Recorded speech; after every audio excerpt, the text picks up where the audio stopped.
Good morning বন্ধুরা, আজ 16 October শনিবার। আজকের সকালের বিশেষ বিশেষ খবর হলো কেন্দ্রীয় শ্রম দফতরের ই শ্রম পোর্টালে অসংগঠিত ক্ষেত্রের শ্রমিকদের নাম নথিভুক্ত করার প্রক্রিয়া শুরু। প্রধানমন্ত্রী নরেন্দ্র মোদীর 60টি নতুন প্রতিরক্ষা কোম্পানি জাতির নামে উৎসর্গ, শত্রুরা সাবধান, সবথেকে বড় সামরিক বাহিনী গড়ার লক্ষ্যে মোদীর নতুন ঘোষণা। কুমিল্লা কাণ্ডের ধর্ম দেখব না, দোষীদের খুঁজে খুঁজে শাস্তি দেব, কড়া বিবৃতি শেখ হাসিনার। যুগ্ম প্রবেশিকা পরীক্ষা অর্থাৎ জেইই অ্যাডভান্স 2021 সালের ফলাফল ঘোষণা। জনসংখ্যা নিয়ন্ত্রণে নীতি চাইছেন মোহন ভাগবত, কড়া সমালোচনা সিপিএমের।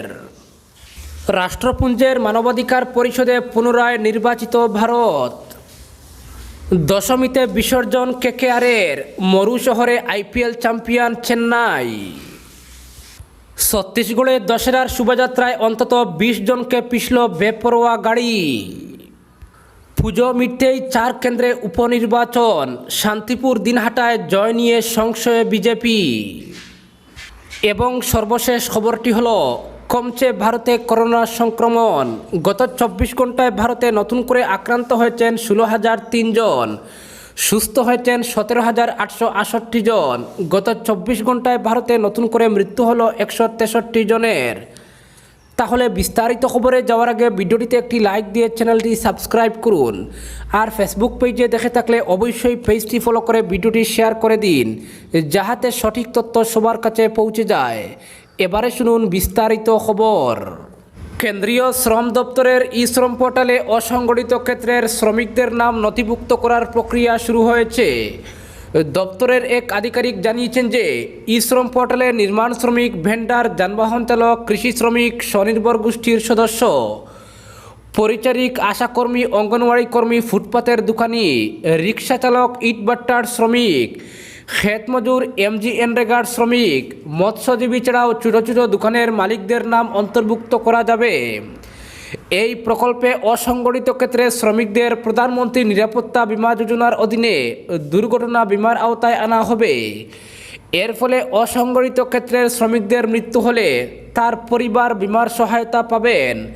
তাছাড়া দুর্ঘটনায় ক্ষতিগ্রস্ত হলে শ্রমিক সহায়তাও প্রদান করা হবে। অপরদিকে যুগ্ম প্রবেশিকা পরীক্ষা অর্থাৎ জেইই অ্যাডভান্স 2021 সালের ফলাফল ঘোষণা করা হয়েছে। এতে আইআইটি দিল্লি সংমণ্ডলের মৃদুল আগরওয়াল মোট 360 নম্বরের মধ্যে 348 নম্বর পেয়ে প্রথম স্থান অধিকার করেছেন। অন্যদিকে মেয়েদের মধ্যে আইআইটি দিল্লি সংমণ্ডলের কাব্য চোপড়া 286 নম্বর পেয়ে প্রথম হয়েছেন। মোট 1,41,699 জন প্রার্থী এই পরীক্ষায় অবতীর্ণ হয়েছিলেন। এর মধ্যে 41,862 জন উত্তীর্ণ হয়েছেন। এর মধ্যে মেয়েদের সংখ্যা হচ্ছে 452 জন। অপরদিকে দেশের প্রতিরক্ষা বিভাগ শক্তিশালী করতে একের পর এক সিদ্ধান্ত নিয়ে চলেছে নরেন্দ্র মোদীর নেতৃত্বাধীন ভারত সরকার। চীন আর পাকিস্তান যখন ভারতকে লক্ষ্য করে ক্রমাগত চূড়াগুপ্তা আক্রমণের চেষ্টা চালাচ্ছে, তখন ভারতও পাল্টা দিতে সামরিক বাহিনীকে এক বিশেষ উচ্চতায় নিয়ে চলেছে। আত্মনির্ভর ভারত তৈরির লক্ষ্যে প্রধানমন্ত্রী নরেন্দ্র মোদী 60টি নতুন কোম্পানি চালু করেছেন, যা প্রতিরক্ষা খাতে প্রবেশ করতে চলেছে।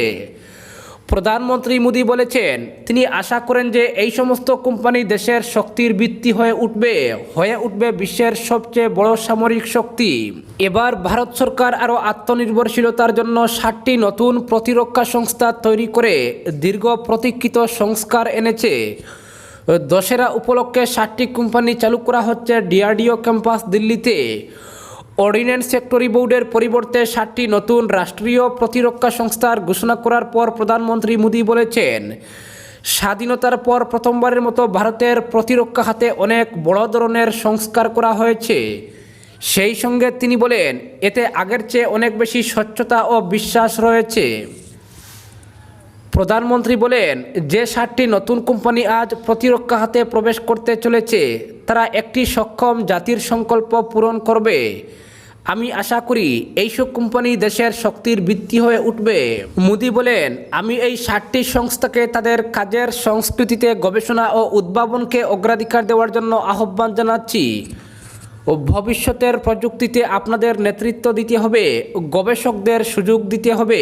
পাশাপাশি তিনি বলেন, ভারতকে প্রতিরক্ষা সরঞ্জামগুলির প্রধান উৎপাদনকারী দেশ হিসাবে বিকাশের জন্য স্থবির নীতির পরিবর্তে একটি সিঙ্গল উইন্ডো ব্যবস্থা চালু করা হয়েছে। প্রধানমন্ত্রী বলেন, স্বনির্ভর ভারত অভিযানের অধীনে আমাদের লক্ষ্য হল ভারতের হাতে বিশ্বের সবচেয়ে বড় সামরিক শক্তি থাকা এবং আধুনিক সামরিক শিল্পের বিকাশ ঘটানো। তিনি আরও বলেন, গত 7 বছরে দেশ মেক ইন ইন্ডিয়া মন্ত্র নিয়ে এই সংকল্পকে এগিয়ে নিয়ে যাওয়ার জন্য কাজ করেছে। অনুষ্ঠানে নিজের ভিডিও ভাষণে মোদি বলেন যে ভারত স্বাধীনতার 75 বছরে প্রবেশ করেছে। এখন এমন প্রকল্পগুলি সম্পন্ন হচ্ছে যা দীর্ঘদিন ধরে আটকে ছিল। এ প্রসঙ্গে তিনি বলেন, আজ দেশের প্রতিরক্ষা খাতে আগের চেয়ে অনেক বেশি স্বচ্ছতা, বিশ্বাস এবং প্রযুক্তিচালিত পন্থা বিরাজ করছে।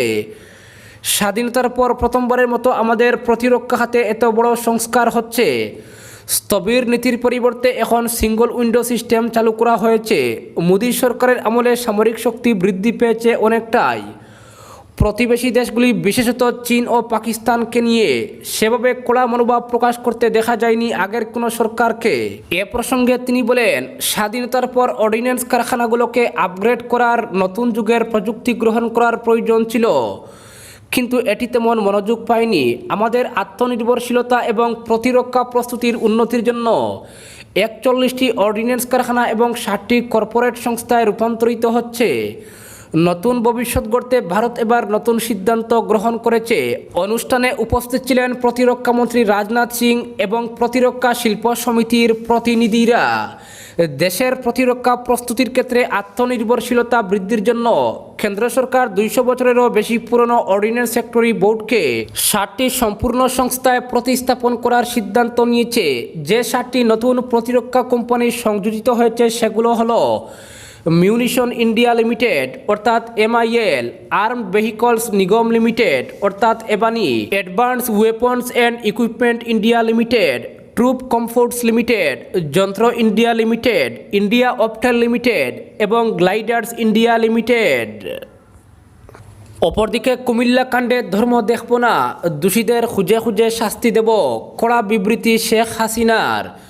কুমিল্লায় দুর্গাপুজোর মণ্ডপে মূর্তি ভাঙা নিয়ে তুলপাড় বাংলার এপার আর ওপার। কুমিল্লার ঘটনার রেশ ছড়িয়ে পড়েছিল বাংলাদেশের অন্যান্য এলাকাতেও।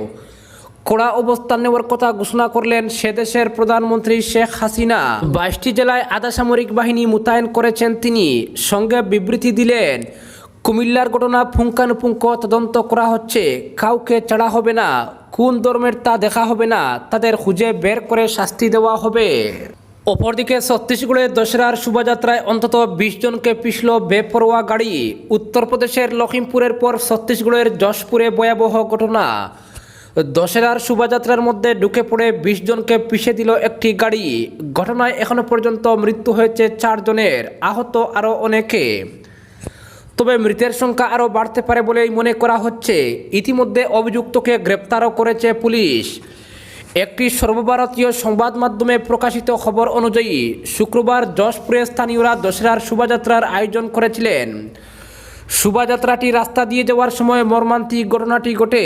সোশ্যাল মিডিয়ায় ভাইরাল ভিডিওয়ে দেখা যাচ্ছে ঘটনার সময় রাস্তায় দাঁড়িয়েছিলেন 20-25 জন লোক। এমন সময় পিছন থেকে দ্রুত গতিতে আসা লাল রঙের একটি সুমো গাড়ি তাদের পিষে দেয়। ঘটনাস্থলেই 4 জনের মর্মান্তিক মৃত্যু হয়েছে। এছাড়া আরও অনেকেই আহত, তারা স্থানীয় হাসপাতালে চিকিৎসাধীন। তবে অনেকের অবস্থাই বেশ আশঙ্কাজনক। এরপর বিসর্জনের মিছিলে থাকা বাকিরা গাড়িটিকে ধাওয়া করে ধরে ফেলে। এরপর উত্তেজিত জনতা গাড়িটিকে আগুনও লাগিয়ে দেয়। খবর পেয়ে ঘটনাস্থলে আসে পুলিশ আধিকারিকরা, গ্রেপ্তার করে অভিযুক্তকে। এই ঘটনাকে ঘিরে ওই এলাকায় ছড়িয়েছে তীব্র চাঞ্চল্য। রীতিমতো থমথমে পরিবেশ গোটা জায়গায়। মোতায়েন করা হয়েছে বিশাল পুলিশ বাহিনীও। এর আগে সম্প্রতি উত্তরপ্রদেশের লখিমপুরে একই ধরনের একটি ঘটনা ঘটেছিল। গত 3 অক্টোবর লখিমপুর খাড়িতে কৃষকদের বিক্ষোভ চলাকালীন গাড়ির চাকায় পিষ্ট হয়ে মৃত্যু হয় 4 কৃষকের। মুহূর্তের মধ্যে রণক্ষেত্র হয়ে উঠে এলাকা। পুলিশকে ঘিরে বিক্ষোভ দেখান প্রতিবাদীরা, চলে গণপিটুনিও। সেই হিংসাত্মক পরিস্থিতির মাঝে পড়ে প্রাণ হারান আরও 4 জন। এই ঘটনার মূল অভিযুক্ত কেন্দ্রীয় স্বরাষ্ট্র প্রতিমন্ত্রী অজয় মিশ্র টেনির ছেলে আশিস মিশ্র। তাকে ইতিমধ্যেই গ্রেফতার করা হয়েছে। অপরদিকে জনসংখ্যা নীতি নিয়ে বিবেচনা করা দরকার। আগামী 50 বছরের জন্য নীতি তৈরি করা উচিত, এমনটাই মত আরএসএস প্রধান মোহন ভাগবতের।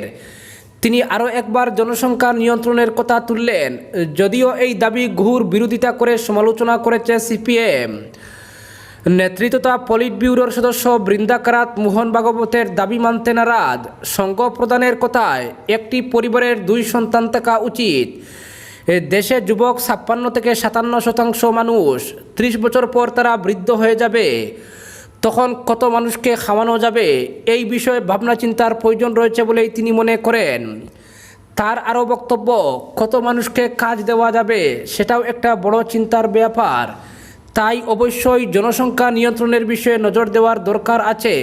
যদিও সিপিএম নেত্রী বৃন্দা কারাত মনে করেছেন যে সংঘ প্রধান মোহন ভাগবতের এই মন্তব্যের পিছনে রয়েছে কোনো অভিসন্ধি। তার কথায় আরএসএস নিজেদের তত্ত্ব চাপিয়ে দিতে চাইছে দেশের সকলের উপর। সব সম্প্রদায়ের মহিলাদের সন্তান ধারণের হার কমেছে, এই তত্ত্ব গোপন করতে চাইছেন মোহন ভাগবত। তাই এই প্রচেষ্টা। আসলে সংঘের পরিসংখ্যান অনুযায়ী বিগত কয়েক বছরে খ্রিস্টান জনসংখ্যা প্রায় 30% বেশি বেড়েছে দেশের 11টি রাজ্যে। আবার মুসলিম জনসংখ্যা 30% বেশি বেড়েছে দেশের 9টি রাজ্যে। সিপিএম মনে করেছে এটাই আরএসএস এর সব থেকে বড় সমস্যার জায়গা। হয়তো তারা মনে করছে যে হিন্দুদের সংখ্যা কোনোভাবে হ্রাস পেতে পারে এবং অহিন্দুদের সংখ্যা বেড়ে যেতে পারে। তাই এই জনসংখ্যা নিয়ন্ত্রণ নীতির মাধ্যমে বিভিন্ন জাতিকে নিয়ন্ত্রণ করতে চাইছে তারা। অপরদিকে পুজো মিটতেই 4 কেন্দ্রে উপনির্বাচন। শান্তিপুর দিনহাটায় জয় নিয়ে সংশয়ে বিজেপি। পুজো শেষ হলেই 30 অক্টোবর খর্দ, শান্তিপুর, গোসাবা ও দিনহাটা এই 4 কেন্দ্রের উপনির্বাচন, যার মধ্যে শান্তিপুর ও দিনহাটা এই 2টি বিজেপির জেতা আসন। আর এই 2টি আসন উপনির্বাচনে ধরে রাখা যাবে কিনা তা নিয়ে সংশয় রয়েছে বিজেপির অন্দরে। বাকি 2টি আসন খর্দহ ও গোসাবা নিয়ে খুব একটা আশা না থাকলেও দিনহাটা ও শান্তিপুরে গত বিধানসভায় জয় পাওয়ায় এবার উপনির্বাচনে লড়াই হবে বলে মনে করছে বিজেপি। শান্তিপুর ও দিনহাটা এই 2টি আসন প্রেস্টিজ ফাইট হিসাবেই দেখছে মুরলীধর সেন লেনের কর্তারা। দিনহাটা কেন্দ্রে বিজেপি নেতাদের প্রার্থী করেছে তৃণমূলের প্রাক্তন বিধায়ক অশোক মণ্ডলকে। দিনহাটা কেন্দ্রে 21 বিধানসভা নির্বাচনে সামান্য ভোটে কোনোভাবে জিতেছিলেন নিশীথ প্রামাণিক, কিন্তু তিনি বিধায়ক পদ ছেড়ে দেন। ফলে 7 মাসের মধ্যেই এই আসনে উপনির্বাচন হচ্ছে। বর্তমানে নিশীথ প্রামাণিক কেন্দ্রীয় স্বরাষ্ট্র রাষ্ট্রমন্ত্রী। দিনহাটাতে ভোটের দায়িত্ব নিশীথকেই দিয়েছে গেরুয়া শিবির। জেতা আসন হাতছাড়া করতে চায় না তারা। এই কেন্দ্রের ভোট পর্যবেক্ষক করা হয়েছে কেন্দ্রীয় মন্ত্রী নিশীথ প্রামাণিককে। সহ পর্যবেক্ষকের দায়িত্ব সামলাবেন আরও এক সাংসদ জয়ন্ত কুমার রায়। দিনহাটার নির্বাচনী কমিটির ইনচার্জ হয়েছেন দীপেন প্রামাণিক। কো ইনচার্জের দায়িত্ব দেওয়া হয়েছে 10 জনকে, এদের মধ্যে 8 জনই বিধায়ক। শান্তিপুর থেকে জিতে বিজেপির বিধায়ক হয়েছিলেন সাংসদ জগন্নাথ সরকার, তিনিও বিধায়ক পদ ছেড়ে দিয়েছিলেন। ফলে এই কেন্দ্রে উপনির্বাচন হচ্ছে। এখানে গেরুয়া প্রার্থী নিরঞ্জন বিশ্বাস। বিজেপির তরফে এই শান্তিপুর কেন্দ্রের নির্বাচনী পর্যবেক্ষক করা হয়েছে সাংসদ জগন্নাথ সরকারকেই। কিন্তু শান্তিপুরে দলের সংগঠন চিন্তায় রাখছে বিজেপিকে। শান্তিপুর শহর বিজেপির সভাপতি দল ছেড়ে সম্প্রতি তৃণমূলে যোগ দিয়েছেন। আবার বাবলা গ্রাম পঞ্চায়েত এলাকায় অনেক বিজেপি কর্মী সমর্থক তৃণমূলে যোগদান করেছেন। ফলে আসন্ন উপনির্বাচনে শান্তিপুর বিধানসভা কেন্দ্রেও জয়ের পথে কাটা সংগঠনে ভাঙ্গন, এমনটাই মনে করছে দলের একাংশ। আজকের বিশেষ সংবাদ এখানেই সমাপ্ত।